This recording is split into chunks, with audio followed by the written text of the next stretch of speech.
Dans cette vidéo, je vais continuer avec la méthode PERT et le volet stochastique de la planification des projets, en considérant donc les exemples réels de planification de projet où le nombre de tâches excède les 30 généralement. Donc pour estimer la probabilité qu'on arrive à terminer notre projet dans une durée donc, qui est déterminée, on va utiliser les lois des grands nombres.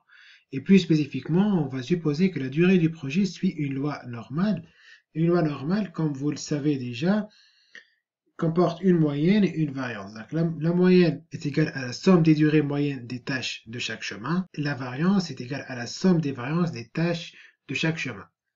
Pour estimer la probabilité d'une durée inférieure ou égale à D, donc c'est la durée qu'on vise pour terminer un projet, quand nous sommes bien sûr en train de planifier, on va calculer la déviation standard Z, étant donné qu'on considère un contexte où on travaille avec une loi normale de probabilité.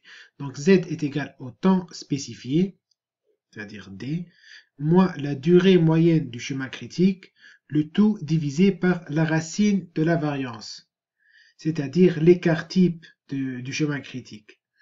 Ensuite, on consulte la table de la loi normale pour déterminer la probabilité et on obtient donc la probabilité pour arriver à finaliser notre projet avec une durée qui est inférieure à celle spécifiée, c'est-à-dire la valeur D. Petit rappel sur les probabilités, si X est une variable aléatoire qui suit une loi normale centrée réduite et B qui est strictement supérieur à A et A qui est strictement positif, alors nous avons comme connaissance la probabilité de X supérieure strictement à A est égale à 1 moins la probabilité que X est inférieur ou égal à A.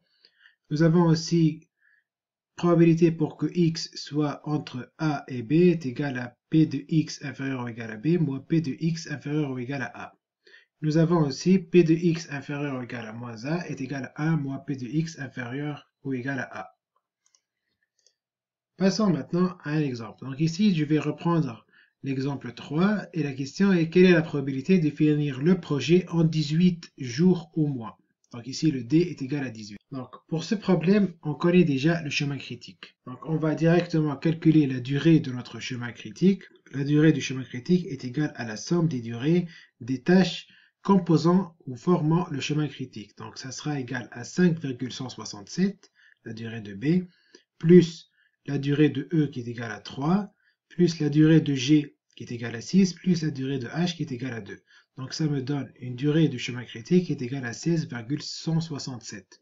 La variance de ce chemin critique est égale à 0,028 plus 0,111 plus 1 plus 0. Donc ça me donne 1,139. La question est quelle est la probabilité de finir le projet en 18 jours au moins. Donc on va chercher la probabilité pour que la durée du projet est inférieure ou égale à 18.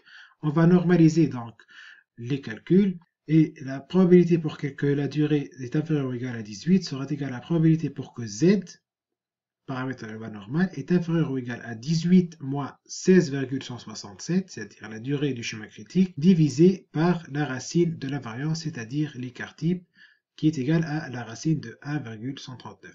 Ici, je parle bien sûr de l'écart type. Donc, on calcule la probabilité pour que Z est inférieur ou égal à 1,72 et qui est égal en consultant directement la table de la loi normale ou en exploitant directement Excel à 95,73%. Donc, nous avons 95,73% de chance de finir le projet en 18 jours ou moins.